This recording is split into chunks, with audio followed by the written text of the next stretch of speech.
Bonjour à toutes et à tous, bienvenue dans Smart Impact, l'émission des entreprises à impact positif. Voici le sommaire du jour. Mon invité, c'est Thomas Leralu, le cofondateur de Quai, ce nouveau réseau social à impact positif, justement, ou comment lutter contre la haine en ligne, le harcèlement, la désinformation. Notre débat, il portera sur la seconde main, aujourd'hui après la frénésie du Black Friday, comment privilégier une consommation plus circulaire. Noël 2022 peut-il être celui des achats responsables? Réponse tout à l'heure. Et puis dans notre rubrique Startup, en partenariat avec l'association H-Up qui accompagne des entrepreneurs en situation de handicap, je vous présenterai Vanessa Mallet, la fondatrice de Mon Carré Doux, un coussin de confort qui change la vie de nombreux malades. Vous verrez. Voilà pour les titres, c'est parti, c'est Smart Impact.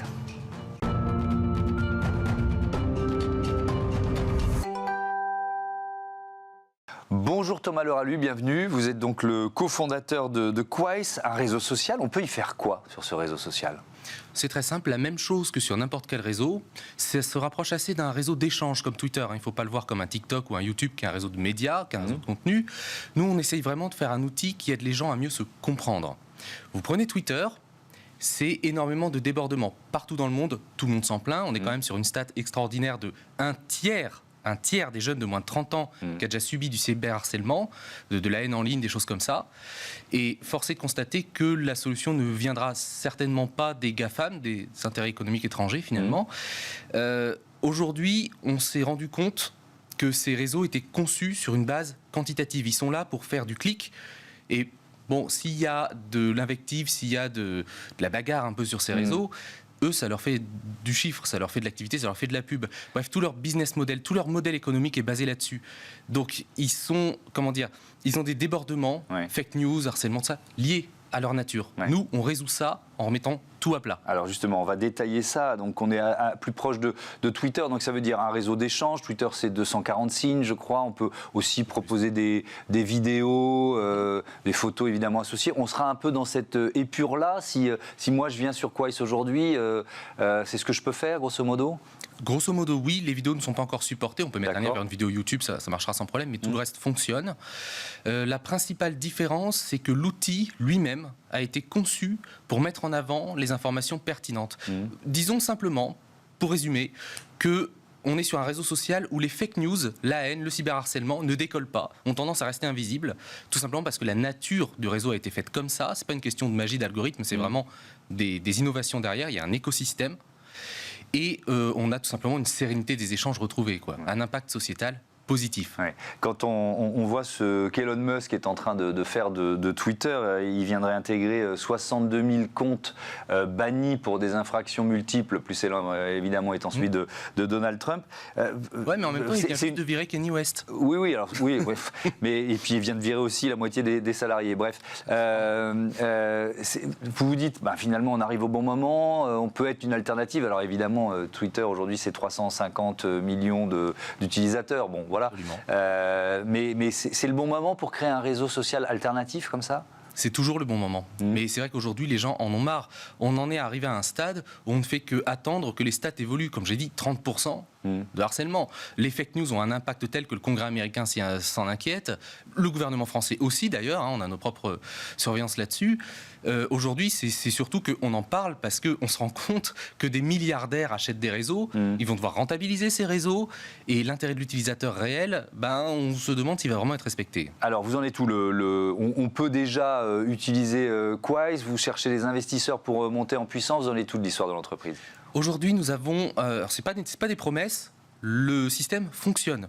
On a un système de dons en ligne, crowdfunding à petite échelle, parce qu'on le teste d'abord, parce qu'on est quand même une start-up pour l'instant, on teste sur une relativement faible audience, quelques centaines, quelques milliers de préinscrits. On le réserve actuellement aux gens qui nous soutiennent. On a une page Tipeee, c'est sur Quai. Les gens qui nous soutiennent immédiatement ont un accès. C'est réel, on peut le voir. Mais on attend l'arrivée d'investisseurs justement pour pouvoir le faire en grand. On n'est vraiment pas loin. Le produit existe. Ces dérives dont vous parlez, on va les reprendre ensemble. Par exemple, reprendre le contrôle de nos émotions. Ça fait partie des arguments que vous mettez en avant pour vanter les mérites d'un réseau social alternatif. Qu'est-ce qui se passe sur les réseaux existants? Ils fonctionnent à l'émotion d'une certaine façon? Ils nous incitent à les exacerber sans forcément les maîtriser, c'est ça? Absolument. On le voit directement sur... on va prendre Twitter et Facebook. Oui. Twitter, c'est des likes ou rien, ou des retweets éventuellement. Facebook, c'est encore pire. Il y a des systèmes de likes émotionnels, genre je rigole, je cœur, je pleure, etc. Il n'y a pas d'évaluation objective. On parle vraiment du pathos et non pas du logos. Et nous, on s'intéresse à ça. On a une évaluation en plus des likes. On a la possibilité en un clic sur Quaïs d'évaluer la pertinence. Est-ce que c'est étayé? Est-ce que c'est un fait vérifiable? Est-ce que c'est objectif? Ou à l'inverse, est-ce que c'est inutilement agressif? Est-ce que c'est un troll, etc. Et à force d'évaluation de la communauté, le système peut être alimenté de données et mettre en avant des profils constructifs, finalement, au détriment de profils plus destructifs. Il y a un petit côté Wikipédia là, dans la démarche. C'est-à-dire que sont les utilisateurs qui vont permettre d'évaluer ou de qualifier la pertinence des propos partagés, c'est ça? Exactement, mais disons que c'est une approche démocratique. On ne peut pas tout laisser aux utilisateurs, sinon ça devient 4chan ou des choses comme ça. Il faut quand même qu'il y ait un cadre. Le cadre a vraiment été calculé. On travaille avec Patrice Georget notamment, qui est une sommité dans son domaine, qui est docteur en psychosociologie, qui nous aide à faire ça. Avec la recherche scientifique, on a vraiment des gens là-dessus. On a un système qui permet, en un mot, aux gens d'aider les gens à mieux se comprendre. Tout simplement. Et donc, sur cet impact émotionnel, parce que les réseaux sociaux tels qu'ils fonctionnent aujourd'hui, ils ont un impact émotionnel sur nous. Cette étude concernant l'image de soi, ça a un impact pour 55% des femmes, 38% des hommes. L'estime de soi, par exemple, à peu près les mêmes chiffres, même le bonheur. Enfin voilà, il y a ces estimations. Puis alors, il y a d'autres chiffres. Alors là, je voudrais qu'on soit vraiment sur la question des fake news, démêler le vrai du faux. Alors évidemment, c'est compliqué parce qu'il faut en prendre conscience que c'était une fake news, mais est-ce que les Français prennent conscience de ça quand ils utilisent les réseaux sociaux, de la présence des fake news? Le monde entier prend conscience de ça. Le problème, c'est la qualification des fake news. Sur Facebook ou Twitter, on va rapidement avoir un phénomène de complotisme où les gens vont penser que les fake news, en fait, elles viennent de gens comme vous, de journalistes. Et il va y avoir une espèce de défiance. Les réseaux, pour revenir à ce que vous disiez avant, polarisent les avis. Ça fonctionne à l'émotion, ça génère du clic. C'est même prouvé, il y a des études qui montrent que ces réseaux gagnent de l'argent en polarisant, en extrémisant le débat et en générant finalement de la haine. Il y a de l'invective, on revient, ça fait de la pub, etc. Et les fake news, d'ailleurs, se partagent plus vite que les informations vérifiées. Donc c'est un problème. Et bien chez nous, c'est exactement ça qu'on a résolu. On a un système qui fait que les fake news ne décollent pas. L'algorithme ne met pas en avant ça parce que nous avons les indicateurs pour. Des niveaux de confiance, une modération. Oui, mais alors, comment vous l'évaluez? Parce que c'est pas si facile. Parfois, on peut en bonne foi penser partager une information vérifiée, puis on va se rendre compte qu'elle n'est pas vérifiée. Comment qualifier une information? C'est un vrai défi, ça. Alors, il y a à la fois l'évaluation communautaire, et on a aussi une modération. Mais il ne suffit pas juste de dire est-ce qu'il y a suffisamment de likes ou de partages. C'est une question de faits vérifiés, c'est une question d'outils. Par exemple, on a la possibilité de mettre une objection. Alors c'est très simple. S'il y a une fake news sur Twitter qui passe, les gens, naturellement, ils vont être pris par l'émotion, ils vont liker, ils vont regarder les commentaires, ils vont se rendre compte que, ah bah non, en fait, il y a un commentaire qui explique que c'était pas vrai. Donc ils vont liker le commentaire qui explique que c'était pas vrai, ils vont passer à autre chose. Sur Quaïs, s'il se passe la même chose, quand on like une objection, ça retire le like qu'on a mis au sujet initial, empêchant donc sa propagation. Des innovations comme ça, on en a tout un faisceau. C'est juste un exemple, on n'aura pas le temps de toutes les détailler. Mais ça fonctionne, on le teste, c'est actuellement en live sur des centaines de personnes et ça fonctionne. Alors vous avez évoqué ce chiffre sur le harcèlement, 27% des jeunes, 12% de la population totale assurent avoir déjà été victime d'insultes ou de propos grossiers sur les réseaux. Alors là aussi, comment vous luttez contre le harcèlement? C'est-à-dire que, est-ce que un compte de harceleur va être systématiquement fermé?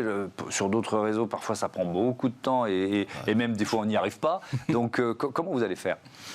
C'est assez simple. Déjà, on le met dans nos conditions générales d'utilisation. Il faut savoir que Twitter, dans les conditions générales d'utilisation de Twitter, ils ont un intérêt très limité finalement sur le harcèlement en ligne. En fait, ils se contentent de dire si vous avez un dépôt de plainte avec jugement, là effectivement, on va fermer le compte. Sinon, c'est un peu à notre bon vouloir.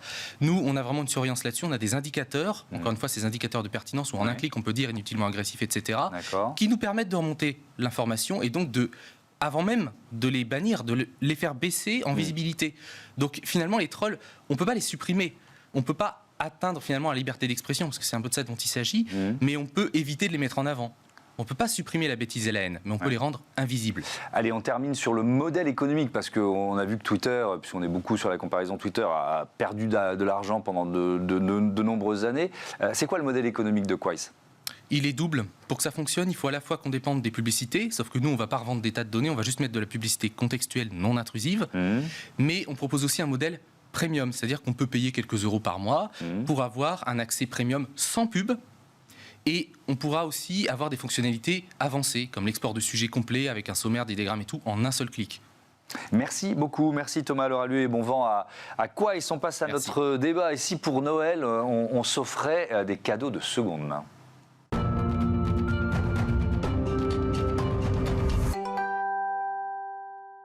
Le débat de ce Smart Impact tout de suite. Je vous présente mes invités. Raphaël Masbou, bonjour, bienvenue. Vous êtes directeur cofondateur de Loki. Jean-Paul Raillard, bonjour, bienvenue à vous aussi. Heureux de vous retrouver. Vous êtes déjà venu dans cette émission, président de la fédération Envie. Alors on va commencer par présenter vos entreprises et organisations respectives. Loki, tiens, pour démarrer, c'est quoi ? Pourquoi vous l'avez créé ? Loki, pourquoi je l'ai créé ? Pour faire en sorte que la location soit aussi simple que l'achat. Donc en fait, ce qu'on fait, c'est qu'on a un logiciel qui permet d'équiper tous les points de vente, des indépendants ou des grands groupes comme Decathlon, Monoprix, Carrefour par exemple, qui veulent se lancer dans la location. Donc on aide ce mouvement sociétal. Location de tout type d'articles, c'est plutôt du sport, c'est varié, c'est quoi ? On a commencé par le sport, notamment par le vélo, parce que j'aime bien le vélo. Ouais, c'est un bon début. C'est un bon début, il faut commencer par quelque part. Commencer par le sport, et justement là l'idée c'est d'aller beaucoup plus loin et d'aller sur toute la location loisirs, la location sportive, vélo, ski, sport nautique, bricolage, jardinage, événementiel. Jean-Paul Raillard, c'est quoi la fédération Envie ? Redites-le nous. Alors la Fédération Envie regroupe presque une soixantaine d'entreprises d'insertion. D'abord, on accompagne les personnes vers l'emploi dans des contrats de 2 ans maximum. C'est une vieille entreprise, pas loin de 40 ans. Maintenant, en 2024, on fêtera nos 40 ans.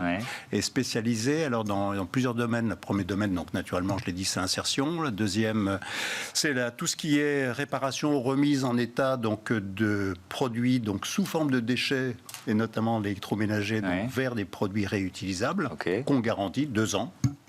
Alors, beaucoup dans l'électroménager, c'est notre métier d'origine, si je puis dire. Et puis maintenant, dans le matériel médical également, pour tout ce qui concerne les appareils qui sont destinés justement à compenser de manque ou de la perte d'autonomie, les fauteuils roulants, les personnes, etc.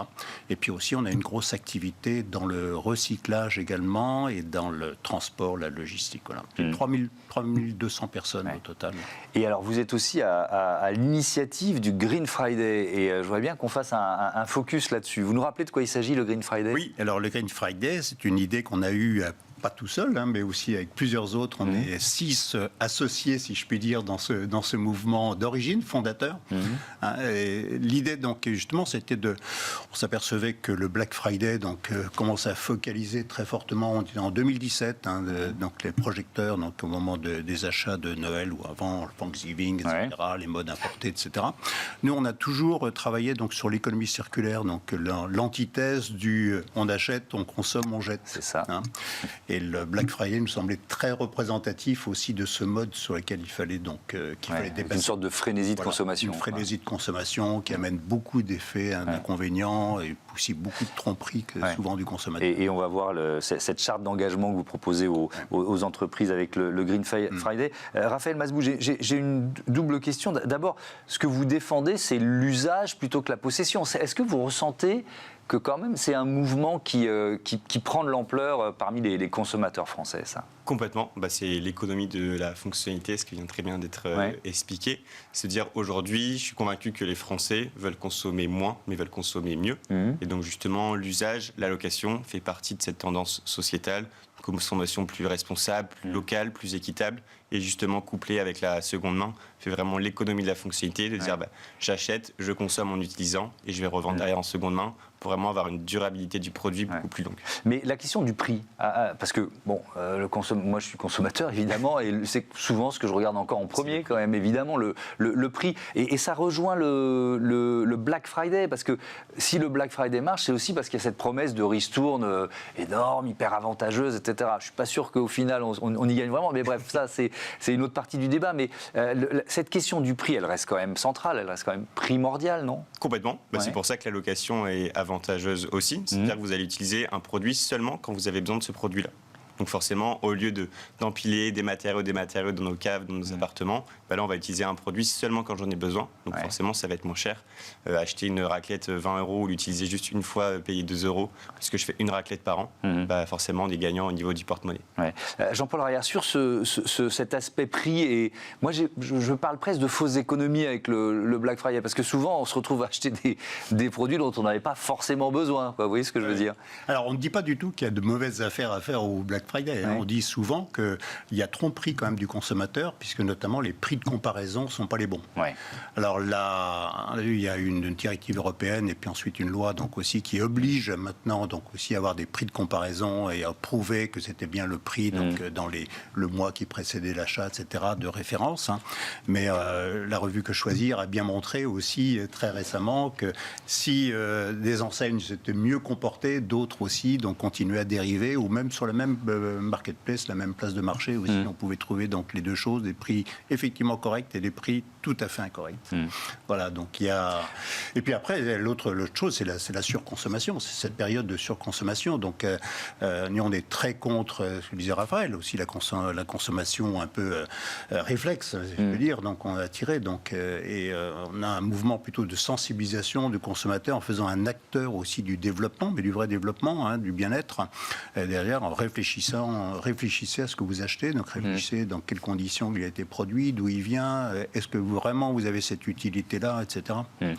Raphaël Masbou, Loki est une société à mission, avec quel engagement inscrit dans vos statuts ? Oui, très bonne question. C'est développer des modèles d'affaires circulaires respectueux des limites planétaires. Donc justement, c'est un engagement qu'on prend. On est une start-up, je pense que c'est important, on est quand même sur des modèles assez capitalistiques. On vient de faire une levée de fonds hier de 4 millions qu'on a annoncé, on est content. Mais c'est important que justement on prône un nouveau mode de consommation.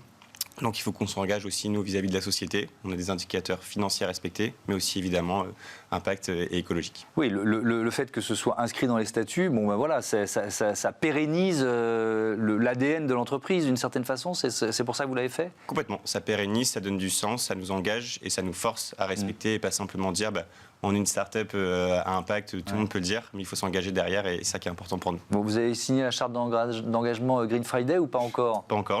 Peut-être que la rencontre est faite. C'est quoi cette charte d'engagement ? Elle consiste en quoi ? La charte d'engagement, elle consiste à dire que le jour du Black Friday, donc on ne ferme pas les boutiques, mais on pourrait très bien les fermer. Là, Camille ferme son site, ce qui est tout à fait bien.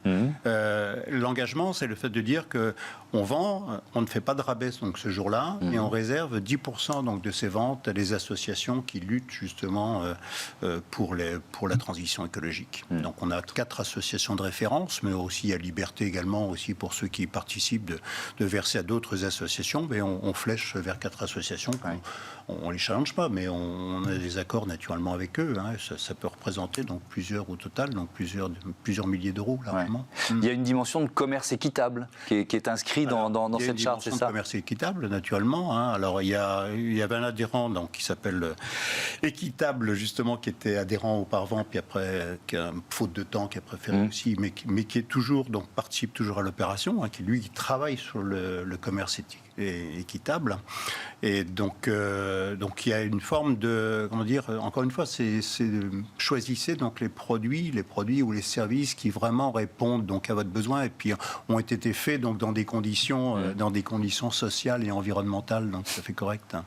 Donc on vient de passer ce Black Friday qui est une semaine, voilà, une Black Week plutôt. Bref, et là on est début décembre, donc période de Noël qui commence. Raphaël Masbou, est-ce que ça peut être le bon moment pour promouvoir une autre façon de consommer pour vous ? Est-ce que pour vous, c'est quand même un moment un peu charnière ou finalement non, parce que vous avez des clients qui utilisent le modèle Loki toute l'année de la même façon? C'est toujours le bon moment, il n'y a pas de mauvais moment. Effectivement, c'est un moment particulier avec... Est-ce qu'on offre des locations? Vous voyez ce que je veux dire? Est-ce que c'est... Alors, on n'offre pas forcément des locations, mais je pense qu'aujourd'hui, où justement, on est dans un système avec des limites planétaires, de dire il y a un boulevard finalement sur l'expérience. Donc peut-être au lieu d'offrir des produits neufs, offrons des expériences. Ça peut être des locations, mais ça peut être d'autres expériences, chaud en parachute, tout ce que vous voulez, je ne sais pas. Mais offrons des expériences ou offrons des produits de seconde main. Justement, on sait qu'il y a des impacts beaucoup plus limité de fabrication, de consommation, de distribution. On limite la chaîne. Et ça fait partie des chiffres moi, qui m'ont plutôt mis en joie ces derniers jours. J'ai trouvé ce sondage Ipsos pour Rakuten. Les Français prêts à la seconde main, 62% des Français prêts à recevoir un cadeau de seconde main. Là, à Noël, Jean-Paul Raillard reste à les acheter. Enfin, il y a quand même... Je trouve c'est intéressant dans la démarche parce qu'on est... offrir un cadeau, c'est pas si simple. Il y a une langue, je ne sais plus, je crois que c'est une des langues de l'Inde où le double sens du mot cadeau, c'est poison. Ça peut mettre la personne à qui on l'offre dans une situation compliquée. Bon, vous voyez ce que je veux dire. C'est presque un acte politique d'offrir un cadeau de seconde main. Comment vous le ressentez, vous? Alors c'est un acte politique, oui, je pense. Ça veut dire quelque chose. Hein. C'est un signe également de reconnaissance à la personne en disant, voilà, j'offre un cadeau de seconde main, donc je te fais un signe. Comme quoi, justement, le besoin ou le plaisir de t'offrir aussi s'accompagne donc d'un message également, et que ce message, il doit être répercuté vers d'autres, vers les amis, vers d'autres, etc. Donc, ou la famille également. Hein. Moi, je veux offrir des cadeaux de seconde main à mes enfants et à mes petits-enfants, donc également. Et je trouve que c'est un moment privilégié pour sensibiliser donc à cette occasion-là. Hein. Mais ça peut être une location aussi. Hein. Mais ça peut être l'inverse, c'est-à-dire qu'on peut offrir un cadeau neuf. Et voir dans l'œil de la personne qui le reçoit, non, j'aurais préféré de la seconde main. Ah peut-être. Donc, il peut y avoir aussi... Et à ce moment-là, on aura gagné. Donc vous nous l'avez dit, vous venez d'annoncer une levée de fonds, c'est ça? C'est hier. De 4 millions d'euros. Avec un fonds impact, justement. Alors c'est quoi quelle est la stratégie maintenant? En général, il y a une phase de recrutement. Qu'est-ce que vous avez mis en avant dans la stratégie liée à cette levée de fonds? C'est un petit peu ce que vous disiez au début. On vient du sport. Et c'est de dire, on parlait de réflexe. Justement, nous, les Loki, on aime bien dire qu'on veut devenir le réflexe location par rapport à l'achat. Et justement, de démocratiser la location sur tous les secteurs du loisir. Donc que ça soit le sport, le bricolage, jardinage, événementiel. Et évidemment, sortir le modèle de France pour prôner ce mode de consommation. D'accord, et donc ça veut dire que vous lancez un plan de recrutement, profitez-en parce que c'est pas toujours facile de trouver les talents, donc allez-y. C'est vrai, on recrute, on double les effectifs, on est 20 aujourd'hui, on espère être 40 d'ici fin 2023. Avec quel profil? Nous rejoindre. Partout, tech, commercial, support, absolument partout. On vous souhaite de ne pas faire partie des 95% des patrons français qui ont du mal à embaucher. Non, donc voilà, le message est passé, on aura au moins servi à ça. Merci à tous les deux évidemment d'avoir participé à cette émission et à bientôt sur Bismart. On passe tout de suite à Smart Ideas, notre rubrique Startup.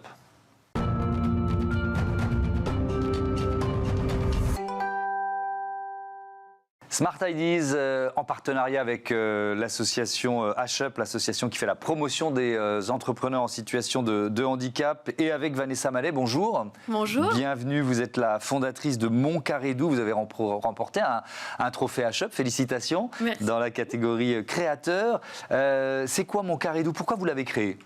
Alors j'ai créé Mon Carré Doux pour soulager les personnes porteuses de dispositifs implantables. Donc les personnes qui sont en chimiothérapie, qui ont des boîtiers, ou des personnes qui ont des pacemakers ou des défibrillateurs.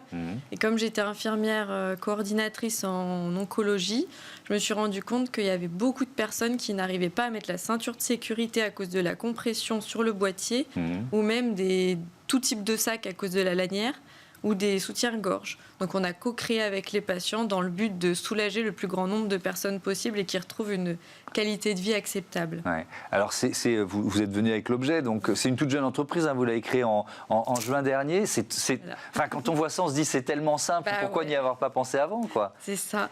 Alors...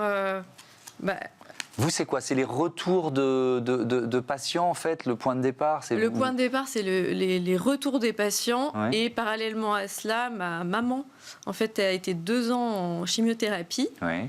Et elle m'avait jamais dit qu'elle n'avait pas pu mettre sa ceinture pendant 2 ans.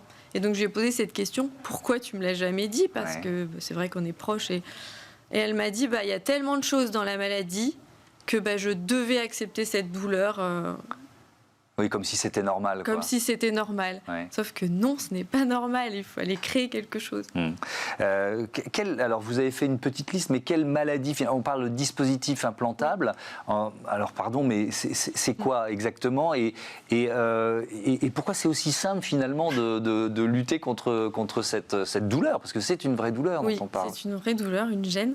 Ce sont des boîtiers vraiment qui se mettent sous la peau, donc ça fait une bosse. Ouais. Donc ça peut être les pacemakers pour réguler le cœur, donc dans les pathologies cardiaques.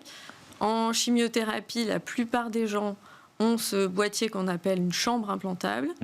Il y a aussi les personnes qui ont des boîtiers pour le diabète.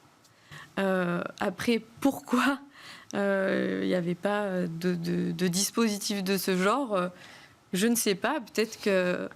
Parce qu'on ne pense pas assez finalement au bien-être du patient. C'est peut-être ce qu'on pourrait se dire. Alors, il y a un autre aspect de la démarche qui, forcément, on est dans Smart Impact qui, moi, m'intéresse, c'est qu'il y a une démarche éco-responsable aussi. Oui. Est-ce que vous pouvez nous l'expliquer? Tout à fait. J'ai choisi vraiment d'utiliser des matières recyclées, donc que ce soit l'étiquette en satin recyclé, le rembourrage, et des tissus biosourcés. Évidemment, les carrés doux sont fabriqués en France et je voulais mettre une dimension inclusive parce que ça me tenait énormément à cœur. Donc, ils sont fabriqués à 100% à Riorges, proche de Saint-Étienne, par un établissement adapté. Alors, vous n'êtes pas chef d'entreprise au départ? Pas du tout, je suis infirmière. Vous êtes infirmière. Quelles difficultés vous avez ou vous rencontrez face aux multiples défis d'une chef d'entreprise? J'allais dire de faire front à tous ces défis. Je découvre l'entrepreneuriat, c'est nouveau. Donc là, ce qui est bien, c'est tous les échanges que je peux avoir avec des entrepreneurs, des chefs d'entreprise qui m'inspirent et je m'entoure. Je m'entoure beaucoup pour avoir plein de conseils dans un incubateur et notamment par H-Up. Alors justement, j'y venais, donc ce trophée H-Up, bon, déjà félicitations, il y a forcément un effet positif. Pour vous, c'est quoi? Ça valide un peu la démarche? Comment vous l'avez ressenti? Pour moi, ça a été, j'ai ressenti beaucoup de gratitude parce que H-Up, c'est vraiment la mise en lumière des porteurs de projets handicap. Moi, j'ai eu beaucoup de bâtons dans les roues là, à cause de ma maladie. Et en fait, ça a été ça a appuyé le fait que malgré un handicap, on peut avoir du potentiel. Et H-Up va dans ce sens. Et cette soirée, ça a été une soirée hyper inspirante et on a l'impression qu'on peut soulever des montagnes, quoi. Moi, j'invite tout le monde à aller au trophée. Il y a un côté rôle modèle aussi, c'est-à-dire que vous voyez autour de vous d'autres qui ont déjà réussi, c'est ça? Oui, complètement, ouais. Il y a on est entouré d'entrepreneurs, je dirais entrepreneurs, tout simplement. Porteurs d'handicap, ok, mais entrepreneurs et ça m'a beaucoup inspiré. Merci beaucoup Vanessa Mallet. Bon vent à Montcarré-Doux. Quelle belle idée, aussi simple que belle. Merci beaucoup d'être venu sur le plateau de Smart Impact. Voilà, c'est la fin de cette émission. Merci à toutes et à tous de votre fidélité à Bismart, la chaîne des audacieuses. En voilà une et des audacieux. Salut.